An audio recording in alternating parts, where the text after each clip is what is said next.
बातमी आहे लाखांदूर पंचायत समितीमधून। कार्यालयीन वेळ संपण्यापूर्वीच पंचायत समिती लाखांदूरचे अनेक अधिकारी आणि कर्मचारी कार्यालयातून गायब झाल्याचा आरोप समोर आला आहे। यामुळे शासकीय कामासाठी आलेल्या नागरिकांना मोठा मनस्ताप सहन करावा लागल्याची तक्रार आहे।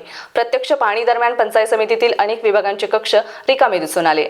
विविध गावांमधून आलेल्या नागरिकांना संबंधित अधिकारी आपल्या जागेवर उपलब्ध नसल्याने काहींना तासनतास प्रतीक्षा करावी लागली, तर काहींना काम न होताच परत जावे लागले।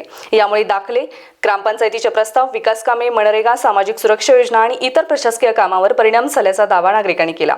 संतप्त नागरिकांनी प्रश्न उपस्थित केला आहे की कार्यालयीन वेळेचे नियम फक्त सामान्य नागरिकांसाठीच आहेत का? या प्रकरणाची वरिष्ठ अधिकाऱ्यांनी तातडीने चौकशी करून त्या दिवसाची बायोमेट्रिक किंवा हजेरी नोंद तपासावी आणि विनाकारण अनुपस्थित राहणाऱ्या अधिकारी कर्मचाऱ्यांवर योग्य शिस्तभंगाची कारवाई करावी, अशी मागणी नागरिकांनी केली आहे। या प्रकरणावर प्रशासन काय भूमिका घेते, संबंधित अधिकाऱ्यांकडून काय स्पष्टीकरण येते, याकडे आता सर्वांचं लक्ष लागलं आहे।